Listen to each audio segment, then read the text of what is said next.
Hello et bienvenue dans une nouvelle vidéo. Aujourd'hui, je vous présente ma petite collection de sprays. Avant toute chose, regardez cette lumière, regardez qui a enfin récupéré une lampe. Je suis tellement contente et soulagée, même si je vous avoue que du coup, j'avais bien aimé le fait d'avoir un petit trépied sur mon bureau parce que j'avais l'impression d'être un petit peu plus proche, où je me demande si pour certaines vidéos c'est peut-être pas un petit peu mieux finalement, mais bref.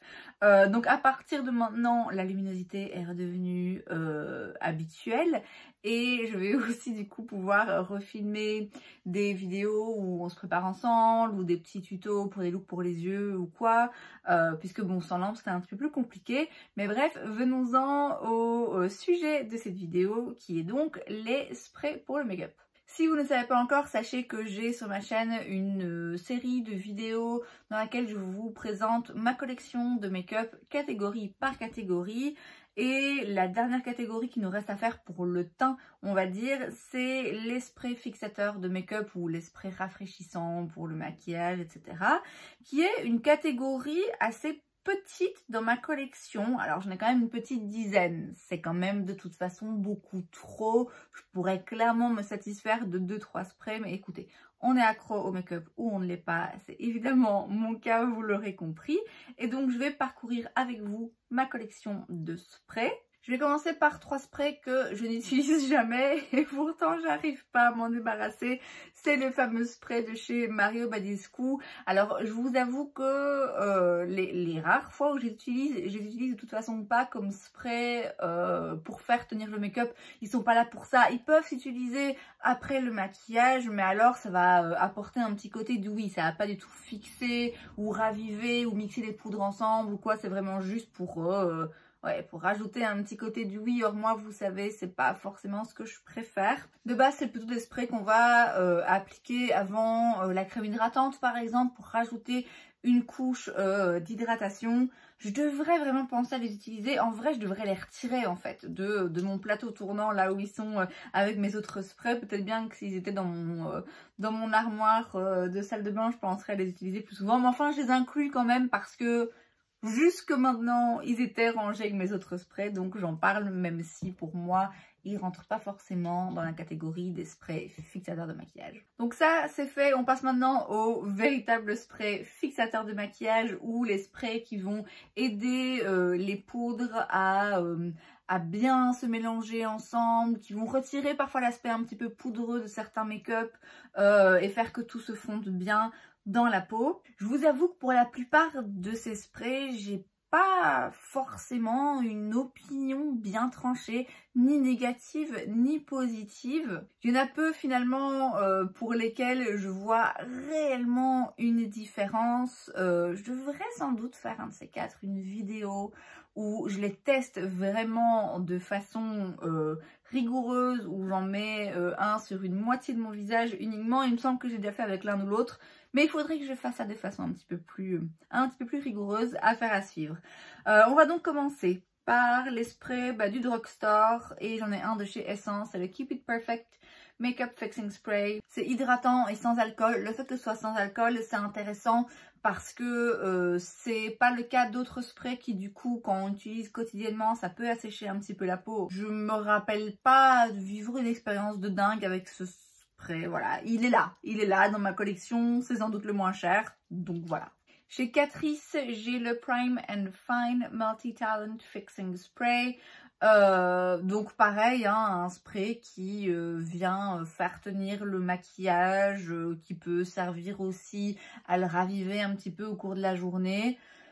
Pareil, je peux pas remarquer un truc absolument dingue. Je sais qu'ils en ont un autre qui apparemment est vraiment top, mais qui est plutôt du oui. Moi, c'est pas forcément ce que je recherche. Voilà, encore une fois, un spray quoi. Un spray pas cher. Chez Milani, j'ai le Make It Last. Celui-ci, j'ai quand même pas mal utilisé. Il est assez efficace. Il me semble avoir remarqué quelquefois quand même que il peut faire régresser ma peau un petit peu plus vite que prévu. Pourtant, il me semble qu'il y a de l'alcool dedans. Mais c'est un bon spray. Pareil, hein, faudrait que je le teste vraiment religieusement pour me faire une opinion définitive. Mais il est assez efficace a priori. Et chez Pixi, ça se trouve chez Sephora, il me semble. Même si de base aux États-Unis c'est une marque plutôt drugstore pas chère.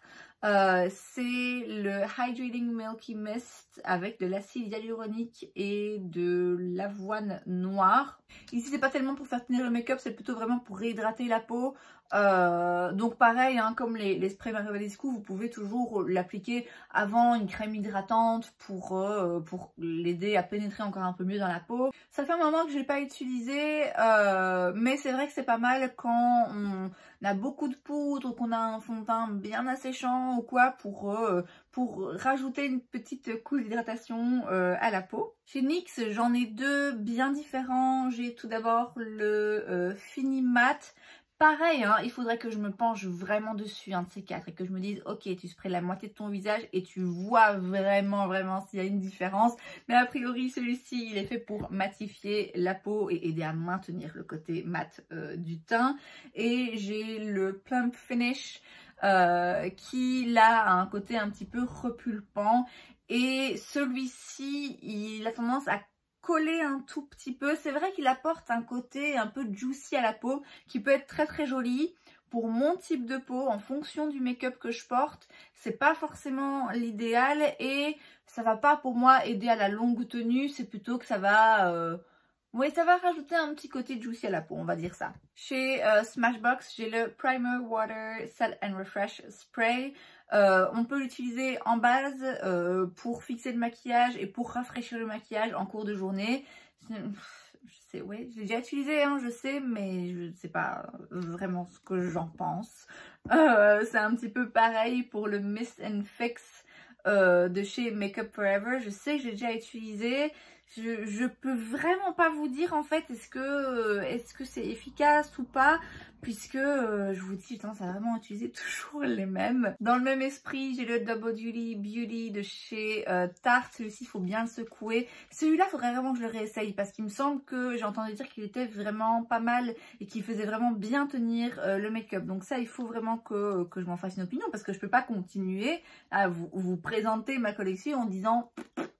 Ouais, je ne sais pas, mais en gros, je ne sais pas.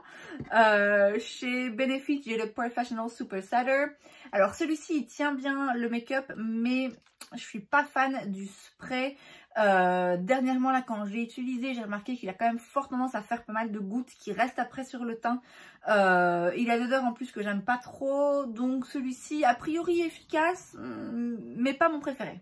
Chez Fenty, j'ai le What It Do qui sent très bon. Qui là est vraiment un spray plutôt pour rafraîchir, pour fondre les textures ensemble, pour apporter un petit côté dewy à la peau, mais pas trop quand même, juste vraiment pour bien hydrater. Celui-ci c'est un que j'aime beaucoup et en plus le spray, bon tant pis je vais gaspiller un peu. Vous voyez, c'est un nuage comme ça. En plus ça sent hyper bon. Donc ça c'est vraiment un que j'aime beaucoup. J'en avais un, le Continuous Setting Mist de chez Morphe que j'ai vidé récemment. Que vous allez d'ailleurs voir dans ma vidéo Empties qui viendra je pense demain. Qui était aussi un spray que j'aimais beaucoup. Mais je pense que mes deux incontournables vraiment... c'est ceci, c'est sans surprise parce que c'est des incontournables de beaucoup de gens, hein. Je suis pas du tout originale, mais c'est bien la preuve que ce sont des top produits. Il y a tout d'abord le All Nighter de chez Urban Decay qui est le spray pour moi le plus efficace pour faire tenir le make-up sur la durée. Il y a de l'alcool dedans, donc ça peut assécher la peau si on l'utilise tous les jours. Moi je trouve vraiment très bien. Je trouve qu'il pue. J'aime pas du tout l'odeur, mais ça c'est déjà le deuxième je crois que j'ai racheté et je me fais à l'odeur parce qu'il est tellement efficace que je m'en fiche, il est vraiment top. Et puis j'ai le Fix Plus de chez MAC que j'ai beaucoup utilisé ces derniers temps, surtout pour fondre toutes les textures ensemble. Il a un très joli effet sur la peau. Il fait pas tenir le make-up. Le Urban Decay, le All Nighter, il fait vraiment tenir le maquillage. Ici, le but est pas de prolonger la longévité du make-up. Le but est plutôt de corriger un teint trop chargé en fait, dans le sens où si vous avez beaucoup de poudre, ça va atténuer le côté un petit peu keki et trop poudreux du maquillage. Si vous avez des textures, qui ne sont pas bien mélangées entre elles, ou si vous avez un petit peu de démarcation, ça va venir... Ouais, je sais pas comment l'expliquer, mais ça vient tout mélanger et tout rendre plus joli en fait. Donc c'est vraiment un top produit, presque vide. Donc il va falloir que je pense à m'en faire une petite réserve. Je pense qu'en gros, je pourrais vraiment m'en sortir avec juste 2-3 sprays. Pour moi, j'ai dit le All Nighter, c'est un indispensable pour les journées ou les soirées où je veux que mon make-up tienne en place et ne bouge pas. Le Fix Plus, c'est un indispensable pour aller corriger des petites erreurs, pour aller s'assurer que tout le make-up est bien fondu, que le rendu du maquillage est plus joli. Et alors le Fenty, c'est vrai que j'aime beaucoup aussi pour le côté hydratant, le côté un petit peu dewy, qui va venir rafraîchir la peau et apporter un petit côté un petit peu plus hydratant à la peau. Tous les autres, je vous avoue que, je vous ai dit, hein, a priori, il n'y en a aucun où je me dis waouh, il est vraiment pourri. Mais je suis pas sûre qu'il y en ait un qui soit forcément mieux qu'un autre. Donc, je fais cette vidéo aussi pour me rappeler, me faire une note mentale. Il faut absolument que je teste ces sprays un par un en faisant vraiment juste la moitié de mon visage. Dites-moi s'il y en a l'un ou l'autre en particulier qui vous intéresse et pour lequel vous avez envie de voir une petite revue, un petit test. Et c'est donc tout pour cette vidéo. J'espère que ça vous a plu. Si c'est le cas, n'hésitez pas à laisser un like. Vous pouvez aussi vous abonner à ma chaîne parce que c'est gratuit, donc pourquoi pas. Et moi, je vous vois la prochaine fois. Bye!